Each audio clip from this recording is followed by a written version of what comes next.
PLP 108, né, 2025, é o projeto de lei complementar 108, que foi publicado aí agora com a lei, foi aprovado, publicado, né, a lei complementar 227 de 2026, lei complementar 227 de 2026, que trata de alguns pontos cruciais aí a respeito da reforma tributária, aquela reforma que já vimos aqui, da emenda constitucional número 132 de 2023, regulamentada pela Lei Complementar 214 de 2025, né? Outras leis surgiram, a Lei 15.265, que trata de 2025, essa Lei 15.265, que trata da valorização imobiliária, a Lei 15.270 de 2025, que trata daquelas faixas de isenções, né, tanto para pessoa física quanto para pessoa jurídica, aquelas faixas de 5 mil, de 15 mil, etc. Então, a lei 15.270 de 2025, né? Importante é que aquele limite de 15 mil para pessoas jurídicas se encontra na lei 9.430 de 96, né? Lei 9.430 de 96. Então, essa lei complementar 227 de 2025, ela trata mais do imposto, com mais ênfase, né, ao imposto sobre transmissão, causa-morte e doação, que é um imposto de competência do Estado, né, diferentemente do imposto sobre a renda das outras leis. O imposto sobre a renda e proventos de qualquer natureza está previsto lá no artigo 153, inciso 3º da Constituição Federal, e também no decreto 9.580 de 2018, é um imposto de competência da União, enquanto que o ITCMD é de competência, né? Eu iria dizer de incompetência, mas é de competência dos estados, né? Previsto lá no artigo 155, inciso 1º da Constituição Federal, e tem dois fatos geradores, né? O fato gerador causa-morte, que é o caso do inventário, lá do artigo 1991, da Lei 10.406 de 2002, ou a doação, né, que é o do artigo 528 também da Lei 10.406 de 2002. Então vejo que temos aí dois fatos geradores para o imposto sobre a doação ou sobre a causa-morte. São os dois fatos geradores, é o ITCMD, né, de competência do Estado. Então vejo que a lei complementar ela trouxe esses pontos, mas ela trouxe também a ênfase ao imposto sobre bens e serviços, lá do artigo 156A da Constituição Federal. Artigo 156A da Constituição Federal, o imposto sobre bens e serviços, que vai substituir tanto o ICMS do artigo 155, inciso 2º da Constituição Federal, quanto o ISSQN, que é o Imposto sobre Serviços de Qualquer Natureza, previsto lá no artigo 156, inciso 3º, da Constituição Federal. Então, nós temos dois impostos aí que serão substituídos, o ICMS e o ISS serão substituídos pelo IBS, o Imposto sobre Bens e Serviços, previstos lá no artigo 156A da Constituição Federal. Então, essa lei complementar 227, ela criou aí o comitê gestor do IBS, né? O comitê gestor do IBS, o CGIBS, né? Comitê gestor do IBS, está previsto lá no artigo 1º da Lei Complementar 227 de 2026. Na verdade, é um comitê sobre regime especial, logicamente, né? Para gerenciar esse imposto, que é o Imposto sobre Bens e Serviços, imposto sobre bens e serviços, o IBS previsto, logicamente, é um componente do IVA, né? O Imposto sobre Valor Agregado. O Imposto sobre Valor Agregado dual, o imposto dual, se compõe de dois outros impostos, né? O IBS e a CBS. Aliás, impostos não, contribuições, né? Já é o tributo. Então, o IVA dual é um tributo, né? Já que tem uma contribuição e o imposto, né? O imposto, na forma do artigo 16 da Lei 5.172 de 66, né? O nosso CTN, né? Artigo 16 da Lei 5.172 de CTN, e a contribuição sobre bens e serviços, como prevê o artigo 195, inciso 5º da Constituição Federal. Então, vejo que essa lei complementar 227 de 2026, ela cria o comitê gestor, né, cria o comitê gestor para gerenciar esse IBS, já que tem impostos, impostos aí, dois impostos que são um estadual e um municipal, mas serão arrecadados pela União, a União vai arrecadar, a Receita Federal, né, bem simplificadamente, a Receita Federal é que irá arrecadar, então vai ter um comitê gestor aí para gerenciar esse IBS. Serão definidas também regras de arrecadação e distribuição, não é verdade? Então vou ter que definir essas regras, como será arrecadado, como será distribuído o IBS com os entes federativos, né? Com base aí na organização político-administrativa tributária prevista no artigo 18 da Constituição Federal. Além, logicamente, que essa lei complementar 227 de 2026, ela estabelece normas gerais, né? Só por isso aí já dá para ver que a competência é competência lá do artigo 24, competência do artigo 24 da Constituição Federal, a competência concorrente, né? Competência concorrente. A União emite a norma geral e os outros, os estados e os municípios farão as suas leis aí peculiares, não podendo contrariar a norma geral, como prevê a competência concorrente do artigo 24 da própria Constituição Federal. Então haverá aí uma promoção do federalismo fiscal cooperativo. Federalismo fiscal cooperativo e uma transição também, se observa aí uma transição no modelo de tributação no destino. Então a tributação não vai ocorrer mais na origem, e sim no destino, né? Então a tributação se dará no destino. Hoje o ICMS, por exemplo, ele é tributado na origem, quando ele vai passar a ser tributado no destino, né? No destino. Então, alguns pontos interessantes dessa lei complementar 227 de 2026, teremos aí, por exemplo, a instituição desse comitê gestor do IBS, né? O comitê gestor do imposto sobre bens e serviços, né? Lá do artigo 1º da lei complementar 227 de 2026, vai ser criado aí um órgão, ou já foi criado por essa lei um órgão, né?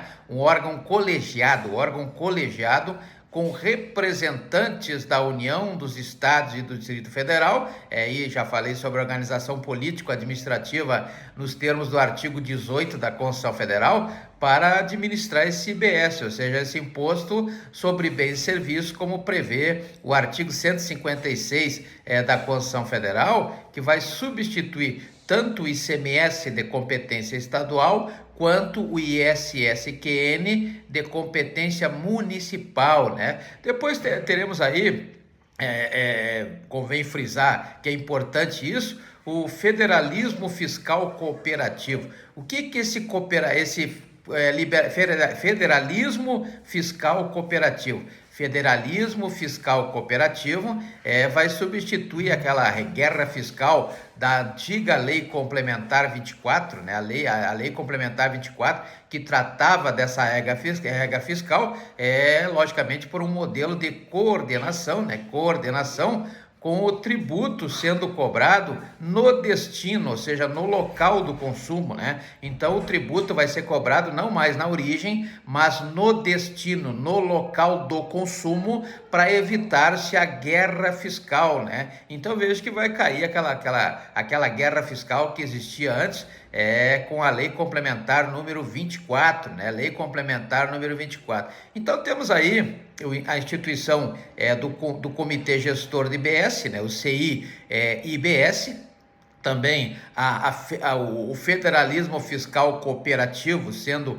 acentuado, né, com a cobrança no local do consumo, na cobrança do local de destino, né, e a regulamentação do IBS, né, importante também esse fato previsto na Lei Complementar 227 de 2026, com a regulamentação do IBS, né, haverá uma definição aí da gestão e fiscalização, né, gestão e fiscalização desse imposto, o imposto sobre bens e serviços do artigo 156A da Constituição Federal, e vai unificar aí o ICMS e o ISS, né, vai unificar dois tributos de competências diferentes aí que entram interessante, né, porque o ICMS é competência dos estados e o ISS é competência dos municípios, né? Estabelecerá então, terá que ser estabelecido alguma regra ou várias regras, melhor dizendo, a respeito do processo, o processo administrativo tributário, né? Então surgirão aí novas regras para esse processo administrativo tributário. Hoje é regulado pelo decreto 70.235 de 72, né? 70.235 de 72, né? Então essa é uma novidade interessante, essa unificação do ICMS e o ISS, que vai transformar-se aí no IBS, e o IBS vai fazer parte do dual, né? Ou seja, o IVA dual, que é um tributo novo aí criado pela Lei Complementar número 214 de 2025. Depois nós teremos aí também outro fator importante a ser analisado, que é a distribuição da arrecadação. Como é que vai ser distribuída esta arrecadação? Logicamente que haverá um estabelecimento como o IBS, né? O IBS juntando os dois, ICMS e ISS, né? Como que será dividido, como será essa divisão, né? Entre a União, os estados e os municípios, observado aí a organização político-administrativa da Constituição Federal, lá do artigo 18, né? Como será dividido esse valor entre a União, entre os estados e entre os municípios? É importante essa divisão, né, para concretizar a ideia inicial do IBS, ou seja, do Imposto sobre Bens e Serviços, do artigo 156A da Constituição Federal. Então, teremos normas aí para, além do IBS, teremos normas para o ITCMD, como já vimos lá no início, né? As normas para o ITCMD, vai tratar o ITCMD, o Imposto sobre Transmissão, Causa Mortes e Doação, né? Previsto lá no artigo 155, inciso 1º da Constituição Federal, a competência dos Estados-membros, né? Mas será arrecadado aí unificadamente pela União, através da Receita Federal, né? Então vai se tratar aí de um avanço, ou vai precisar avançar no critério da uniformização e no critério da progressividade desse tributo, né? Especialmente quando se trata aí de transmissões internacionais, né? Transmissões internacionais. Então nós teremos aí uma ênfase ao sujeito ativo, previsto no artigo 158, o sujeito passivo lá do artigo 159, né? Que lá na lei 5.172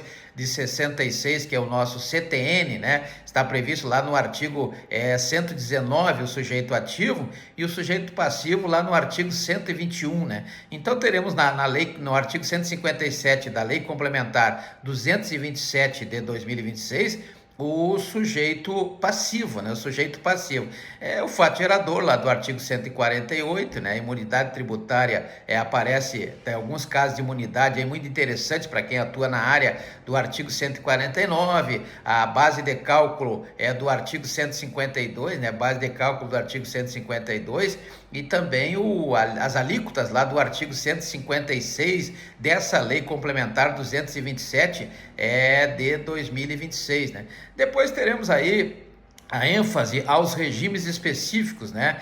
O que é o regime específico? É aquele que inclui regras para setores como serviços financeiros, olha aí os bancos aí, não é verdade? E permite o uso de créditos de ICMS, né? Os créditos provenientes do ICMS até 2032, né? Até 2032, para compensação. Então será admitida a compensação no caso do IBS até 2032, né? Esse é um regime específico, essas novas regras para setores financeiros ou de aspectos financeiros ou serviços financeiros, melhor dizendo, né? Teremos a fase da transição e adaptação, né? 2026, agora estamos em 2026. O ano de 2026 é um ano de adaptação, né? Nada vai acontecer, principalmente até as eleições, nada vai acontecer, ninguém vai sofrer prejuízo nenhum, ninguém vai sofrer uma fiscalização muito contundente até as eleições, né? Dependendo de quem ganhar as eleições, aí a coisa vai aumentar ou vai diminuir, né? Então nós teremos aí essa adaptação que vai permitir testes, né? Testes do sistema, E a capacitação aí sem efeitos tributários imediatos, né? Focando aí na boa-fé do povo, ou seja, o povo é que vai ter que fazer, vai ter que cumprir as regras estabelecidas na emenda constitucional 132 de 2023 e agora na lei complementar 227 de 2026, né? Então vejo que, em resumo, né, o que se tem é que esta lei complementar que veio lá da PLP 108, a lei complementar 227 de 2026, é um marco regulatório, um marco para regular, um marco regulatório operacional, ou seja, essencial para operacionalizar a reforma tributária, como eu já falei, vai focar, logicamente, na governança do IBS, principalmente na governança do IBS, né? E na cooperação federativa, ou seja, a cooperação entre os estados, os municípios e a União, os estados e os municípios, né? Avançando para um sistema mais simples. A ideia, o objetivo é que tenha-se aí um sistema mais simples e mais focado no consumo, já que a reforma tributária ela se destina ao consumo de bens e serviços, né? De produtos e serviços. Então esse é o resumo mais ou menos da Lei Complementar 227 de 2026, que veio lá da PLP 108, né? Importante que tenhamos essa ideia para entendermos as demais leis que compõem a chamada reforma tributária, ou legislação da reforma tributária.